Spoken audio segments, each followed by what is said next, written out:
सिनेलाइन India एक ऐसे road map पे बैठा हुआ है जहाँ पे आप समझ सकते हैं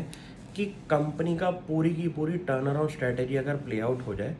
तो आपको समझ में आ जाएगा कि यहाँ पे कंपनी का जो बेस है वो बहुत स्ट्रांग खड़ा हो चुका है। अब आप ये बात को समझें और अपने साथ भी रिलेट करें कि आपके बिजनेस में भी ऐसी कुछ सिचुएशन आती होगी कि अगर एक जनरेशन ने बिजनेस खड़ा किया जहाँ पे उनका प्रीवियस बिजनेस था जहाँ सिनेमैक्स करके,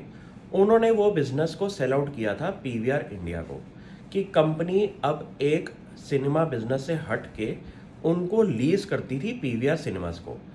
कंपनी ने ये बिजनेस को काफ़ी टाइम तक चलाया जिससे उनको रेंट आता था पीवीआर कंपनी से, और उनका जो बिजनेस था वो एक लीजिंग रेंट पे चल रहा था। लेकिन कंपनी ने एकदम ये टर्मिनेट करके सिचुएशन को चेंज कर दिया कि उनकी मैनेजमेंट ने अब ये सोचा कि अगर हम लीजिंग और रेंट करके बिजनेस करेंगे तो एक बड़ा बिजनेस नहीं खड़ा हो पाएगा, क्योंकि लीजिंग एंड रेंट तो एक छोटे नंबर का गेम होती है। कंपनी की पूरी मैनेजमेंट ने इस स्ट्रेटजी पे काम करना शुरू किया कि एग्जिस्टिंग बिजनेस जो कि उनका लीजिंग और रेंट था सिनेमा हॉल्स टू पीवीआर, उसको उन्होंने टर्मिनेट करके अपनी री एंट्री ली अगेन सिनेमा बिजनेस के अंदर, जहाँ पे उन्होंने ये बोला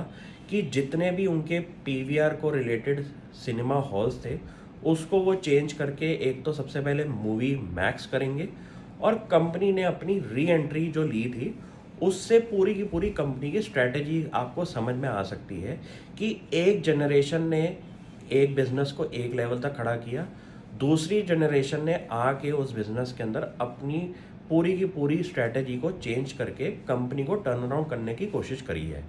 ये एक ऐसा जंक्शन होता है कंपनी का जहाँ पे आप ये समझ सकते हैं कि पूरा का पूरा जो रेवेन्यू ड्राइवर्स हैं वो कंपनी के चेंज हो सकते हैं। क्योंकि ध्यान से समझिए इस बिज़नेस को कि एक बिज़नेस था पहले आपका लीजिंग एंड रेंट का, जहाँ पे आपको एक रेंटल इनकम आती थी। उस चीज़ को आपने चेंज करके वापस सिनेमा हॉल के बिज़नेस में चले गए, जहाँ पे आपने अपना एक नया ब्रांड इस्टेब्लिश किया मूवी मैक्स के नाम से, और उस ब्रांड को अब आप एग्रेसिवली एक्सपेंशन में लेके आ रहे हैं। और इंडिया के अंदर जितने भी आपके सिनेमा हॉल्स हैं वहाँ पे आप एग्रेसिवली बातचीत कर रहे हैं ब्रांड की कोलैबोरेशन करके कि एग्जिस्टिंग सिनेमा को हम कन्वर्ट करेंगे मूवी मैक्स के अंदर और एक बहुत बड़ा ब्रांड इंडिया में क्रिएट कर सकते हैं। इंडिया आज की डेट में ऐसी इकोनॉमी है जहाँ पे आप पीवीआर जैसे एक दो प्लेयर डाइजेस्ट कर सकते हैं, क्योंकि यहाँ पे खपत इतनी है लोगों की। और ऐसा अगर वैल्यू ऑफरिंग वाला प्रोडक्ट मिल जाए मार्केट के अंदर कि लेट सपोज पीवीआर में जो रेट्स आपका 500 रुपये का आ रहा है और मूवी मैक्स आपको वो 350 में दे रहा है चीज़, तो आपका एक ऐसा मिडिल क्लास इंडिया में बैठा हुआ है जो कि रेट सेंसिटिव है कि उनको अगर मूवी देखने जाना है तो उनको एक एफिशिएंट इफ़ेक्टिव वे में अगर चीज़ मिल जाए सेम लेवल की ऑफरिंग के अंदर, तो लोग वहाँ पे भी ज़रूर जाएंगे। तो इंडिया एक ऐसी मार्केट है जहाँ पे आपको समझ में आ सकता है कि हर टाइप के लोग हैं और हर टाइप के लोग के लिए एक प्राइसिंग स्ट्रेटजी होनी चाहिए। तो मूवी मैक्स बिजनेस के अंदर मेरे को दम दिखाई देता है, और जिस हिसाब से पिछले 6 महीने के अंदर लोगों की वापसी हो चुकी है सिनेमा हॉल्स की तरफ, वहाँ पे आप समझ सकते हैं कि एक कंपनी को ग्रोथ का एप्टीट्यूड भी दिखाई देगा। अब कंपनी ने अपने एक्सपेंशन के लिए सिंपल सी बात बोली है कि एक तो प्रमोटर फंड इन्फ्यूजन कर रहा है 130 रुपये के वारंट करके, प्लस कंपनी ने जो अपने नॉन कोर एसेट्स हैं जिसको उन्होंने ये बोला है कि हयात प्रॉपर्टी जो की गोवा के अंदर है उसको उन्होंने सेल के लिए लगाया हुआ है।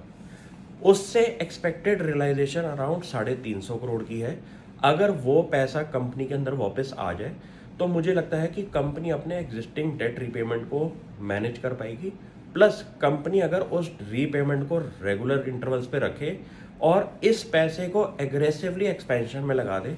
तो मुझे लगता है कि कंपनी एक बहुत बढ़िया टर्निंग पॉइंट पे इस टाइम बैठी हुई है। मेरी लाइफ के अंदर एक बहुत बड़ा क्रिटिकल कंपोनेंट है कि मैं कुछ ऐसे बिजनेसेस को फोकस करता हूँ जहाँ पे आज की डेट में आपको नंबर्स नहीं दिख रहे, लेकिन एक मैनेजमेंट की विजन है। क्योंकि मैनेजमेंट की विजन अगर स्ट्रांग होती है ना तो नंबर्स बन जाते हैं फ्यूचर के अंदर, लेकिन एग्रेसिव मैनेजमेंट ढूंढना बहुत मुश्किल है जिनको अपने करंट सिनेरियो को चेंज करना है और एक बड़े लेवल पे उनकी सोच आ चुकी है। ये आइडेंटिफाई करने में बहुत टाइम लगता है और ऐसी सिचुएशंस में आपको बहुत बड़ा लॉन्ग टर्म व्यू रखना पड़ता है, क्योंकि ऐसी सिचुएशंस को प्ले आउट करने में टाइम लगेगा। और ऐसे लेवल पे कंपनी अगर आपको मिल रही है जो कि एक क्रिटिकल जंक्शन है, कि कंपनी का सीधा साधा बिजनेस चल रहा था पीवीआर के साथ लीजिंग रेंट का, उसको उन्होंने बंद करके सीधा टर्न अराउंड करने की कोशिश करी है, ब्रांड बनाने की कोशिश करी है। और ब्रांड बनने में बहुत साल लगते हैं। इस चीज़ को आप समझें, हिस्ट्री यही कहती है कि जिस कंपनी ने कुछ साल अपने ब्रांड बिल्डिंग में लगा दिए, उनको पैसे का फ्लो की तो टेंशन ही नहीं कभी रही।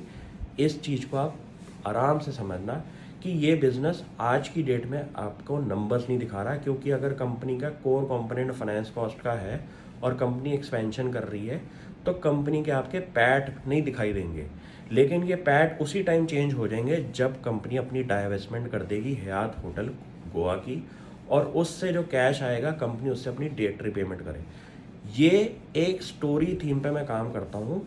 जिस पे मेरे को साल में बहुत कम कंपनीज ऐसी सिचुएशन में मिलती हैं। इसलिए सिनेलाइन मेरे दिमाग में आई हुई है और आप भी इस कंपनी को आगे नोटिस करें। Thank you.